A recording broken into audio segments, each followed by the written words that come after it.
Hi, welcome back to Walk On Wednesday. So, today we're going to talk about the power of just showing up. This concept or idea came to me. I have no idea where the camera is, so I don't know where I'm looking. This past weekend on Father's Day, where my mom, my aunt, my grandma, and I were kind of just sitting around talking, and my mom was talking about the power of just showing up.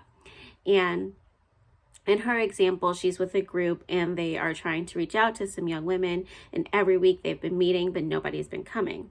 But one day, I know someone will. And it's going to be because they showed up that they're going to be able to help this person. It got me thinking about my life and about the goals that I have, the dreams that I have, and the things that I hope to accomplish.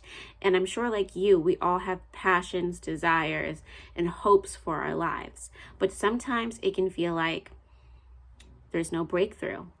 I thought I would be doing this by now or that by now. I've been putting time and effort into something, and you're not seeing it come into fruition. And it might even be about your relationship. Maybe you have been trying to overcome a communication issue in your relationship. Maybe it's a weird dynamic is going on with a friend who you thought you were close and you've drifted apart, and you are desiring to get that relationship back together. Whatever the circumstance is, there is power in just showing up. Because two things happen when we show up and we continue to focus in on our goal, whether that goal be to have a better marriage, or to become friends again with somebody, or to accomplish a work. Maybe you're writing a book, maybe you are like me and you have a podcast, whatever it is. There is so much power in showing up. The first thing that happens when you continue to show up is that you yourself, right, are continuing to focus on that goal. So if you continue to show up, it means you haven't given up, right? That's good. The other thing that happens when you continue to show up is God shows up with you. And the times and the days where you feel like, hey, I've been really trying to communicate with my husband and I'm not getting through to him. Or I've been reaching out to a friend and they never reach out to me, but I'm going to continue to tell them I'm thinking about you, I'm praying about you. Or waking up every day and working on, maybe you have run a group and no one comes to it. One day someone's going to come through those doors, because what you don't know is that while you are showing up in your life, God is showing up behind you. I don't know if that makes a lot of sense, but essentially, as long as you show up,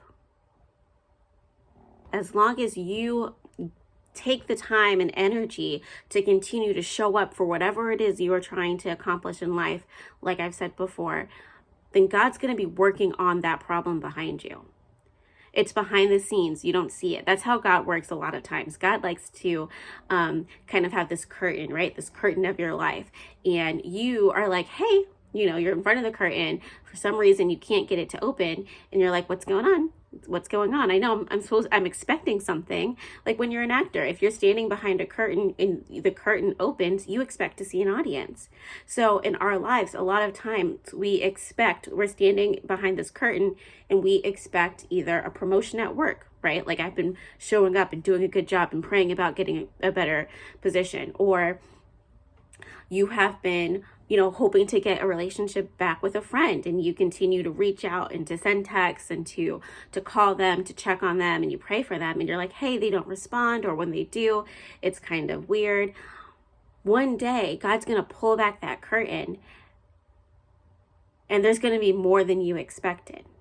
Right? So in the instance of an actor standing behind a curtain, they're going to pull back this curtain. You were expecting an audience, but you didn't expect that the room was going to be so full that there was overflow of people wanting to see your performance.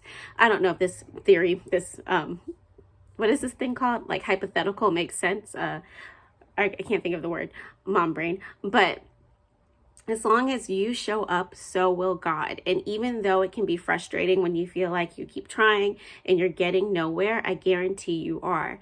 And a lot of times, I don't know if you've ever walked aimlessly before, whether it was around a track or maybe if you were just like having an emotional time. I've done this many times where I've gotten upset and I've gone for a walk. And then when you look up, you didn't realize that you have been walking this long. Like you look behind you like, oh, I have to walk back home. This is kind of far. Or if you have been, it's the same like when exercising or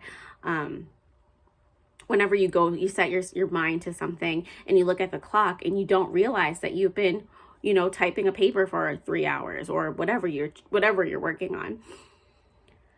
You're going to look up and see that you've made a lot more progress. A lot of times we're so focused on our steps, right? Like we're like, I'm not going anywhere. I don't see any growth or progress, right? Because we're so focused on like what's ahead. And what's ahead is this goal, this like random goal. So we see this goal and it still feels really, really unobtainable sometimes. I think I'm going off on random tangents. Forgive me. It feels like, oh, I'll never have enough money to buy a house, or I will never be in that shape, lose the weight that I want to lose, or the relationship will never mend, or whatever the thing is that you've been like working on. As long as you show up, I said God shows up. And one day you're going to like, instead of looking at this goal, you're going to stop and look back and see how far you've come. So I just want to encourage you that no matter what's going on in your life right now, to continue to show up for it. My word for this week has been to focus every day, to set your intentions and focus on whatever the goal is. And don't let little things distract you. I talked about this on my podcast where on certain days, like if my goal is to work out and get into shape, that means that nothing else can come before it. That means that when I have a free second without a baby in my arms, I'm going to exercise. I'm not doing the dishes. I am not vacuuming. I'm not cleaning the dining room table off. I'm not folding laundry. No matter what else I would like to get done, my focus has to be the thing that gets done. Anyway, so that's just some random advice for this week, is to continue to walk on, continue to press forward in the pursuit of whatever you're pursuing, the desires of your heart. I feel like a lot of times we feel like God doesn't care about our desires. I was feeling like that last week. Like, God, do you even care about what I want? But God places those desires on our heart. It's just that as humans, we want to be the ones to figure out how we get it. It's not our job. Our job is to stand behind the curtain and to get ready to perform and do life. God's going to take care of what's on the other side. Okay. So walk on Wednesday. I know I haven't been around for a while. Life is chaotic, as you can see. One day my face will be together during the week. The work week is literally a constant battle for me with kids and work and life. But I wanted to talk to you guys this week and encourage you and let you know I'm thinking about you and to continue to press on. All right. Have a great week.